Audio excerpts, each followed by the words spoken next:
Hello everyone, welcome back to my channel with another video. तो आज की इस वीडियो में हम बात करने वाले हैं कि बीएड के जितने भी कैंडिडेट्स हैं वो ई कल्याण के थ्रू जो स्कॉलरशिप दी जाती है वो स्कॉलरशिप का फ़ायदा कैसे उठा पाएंगे, कैसे वो उसमें अप्लाई कर पाएंगे। तो इसके बारे में सारी जानकारी होने वाली है। साथ ही बीएड में सेकंड काउंसलिंग की जो डेट है वो आज 3 तारीख से 5 तारीख की रखी गई है। उसकी भी वीडियो आपको मेरे चैनल पे मिल जाएगी।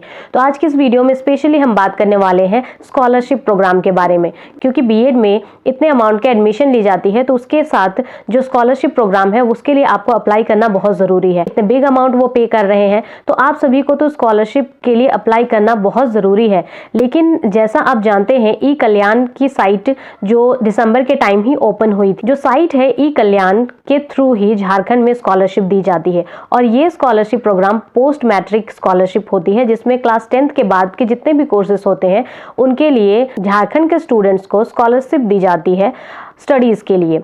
ई कल्याण की साइट है वो 2020 दिसंबर में ही ओपन हो गई थी ऑनलाइन एप्लीकेशन के लिए। तो जितने भी कैंडिडेट थे उन्होंने अप्लाई कर लिया और इसकी जो लास्ट डेट है वो 15 जनवरी रखी गई थी। लेकिन 15 जनवरी के बाद बहुत सारे कैंडिडेट अप्लाई नहीं कर पाए थे, जिसके बाद डेट एक्सटेंड की गई और इसे 25 जनवरी कर दिया गया।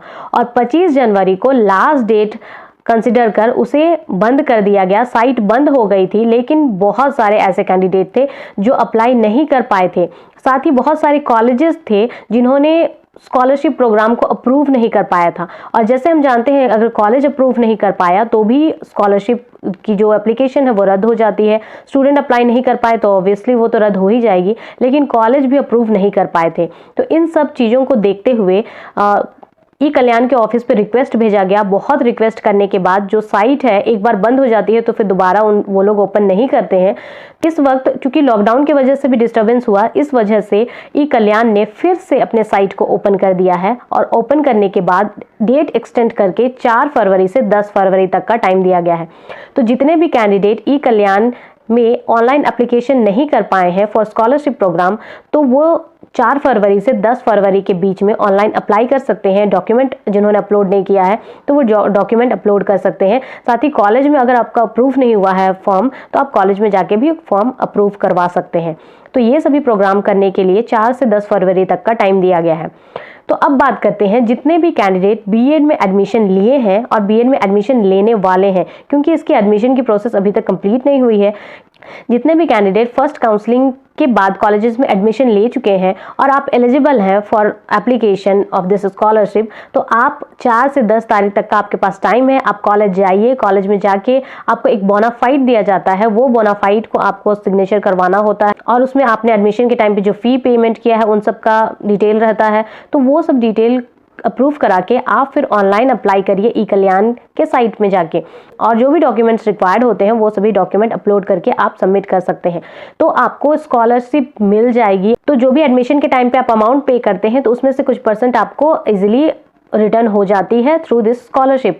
अब बात करते हैं सेकंड काउंसलिंग के बाद जो भी कैंडिडेट एडमिशन लेने वाले हैं। सेकंड काउंसलिंग के लिए मेरिट लिस्ट 7 तारीख को आने वाली है, 7 फरवरी को। उसके बाद सीट अलॉटमेंट की प्रोसेस होगी। सीट अलॉटमेंट के बाद ही एडमिशन होगी। तो एडमिशन की जो डेट है वो 11 से 15 फरवरी तक है। और अगर आप देखिएगा तो ई कल्याण ने अपना लास्ट डेट रखा है 10 फरवरी।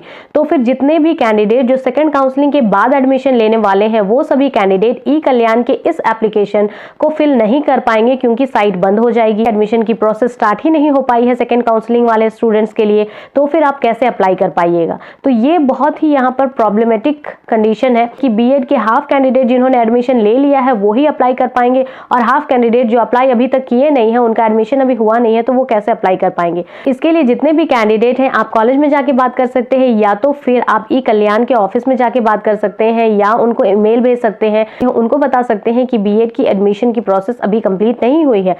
ये सभी नॉलेज उनको रहेगा तो वो क्या करेंगे कि फिर से डेट 5 दिन के लिए और एक्सटेंड कर ही सकते। 10 तारीख जो ई कल्याण में अप्लाई करने की लास्ट डेट है, अगर 5 दिन और बढ़ जाएगी तो फिर जितने भी कैंडिडेट आप बीएड में एडमिशन लेने वाले हैं सेकंड काउंसलिंग वाले, आप भी अप्लाई कर सकते हैं। तो आप ज़्यादा से ज़्यादा ई कल्याण में मेल भेजिए, ई कल्याण के ऑफिस में जाके बात करिए, तभी कुछ हो सकता है। कोई कुछ नहीं करने वाला है, ना कॉलेज कुछ कर सकता है, ना ही आप किसी और को बोलिएगा तो वो कुछ कर सकता है। ई कल्याण में स्कॉलरशिप अप्लाई करने से पहले कुछ इंपॉर्टेंट इंपॉर्टेंट पॉइंट्स आपको जानना है, जैसे कि जो इसकी एप्लीकेशन डेट है वो 4 फरवरी से शुरू होने वाली है। तो 4 फरवरी से 10 फरवरी तक रखा गया है डेट। तो जितने भी कैंडिडेट अप्लाई करने वाले हैं उसमें अप्लाई कर सकते हैं। ई कल्याण में अप्लाई करने के लिए आपके पास 10th का मार्कशीट होना चाहिए, caste, income certificate, residential certificate, अपना आधार कार्ड होना चाहिए, एक फोटोग्राफ आपको जरूरी होता है, एक आपको बोनाफाइड लगता है जो आपके कॉलेज में आपको दिया जाता है, और बैंक का पासबुक होना चाहिए। ये सभी डॉक्यूमेंट आपके होने चाहिए। जो बैंक का पासबुक है वो आधार लिंक्ड होना जरूरी है। तो ये सभी डॉक्यूमेंट के साथ आप अप्लाई कर सकते हैं। तो ई कल्याण के साइट पे स्कॉलरशिप के लिए अप्लाई करने के लिए आप ऑफिशियल वेबसाइट पे जाके अप्लाई कर सकते हैं। लिंक मैं इस वीडियो के डिस्क्रिप्शन बॉक्स में भी डाल दूंगी, आप वहां से जाके भी अप्लाई कर सकते हैं। अगर आपको कुछ कहना होगा तो मुझे कमेंट सेक्शन में कहिएगा, मैं इसको रिप्लाई जरूर करूंगी। अगर वीडियो पसंद आता है तो लाइक करिएगा, शेयर करिएगा ज्यादा से ज्यादा, ताकि सबको इन्फॉर्मेशन मिल सके, और सब्सक्राइब करिएगा मेरे चैनल को इसी तरह के अपडेट के लिए। मिलते हैं नेक्स्ट वीडियो में। Thank you so much for watching.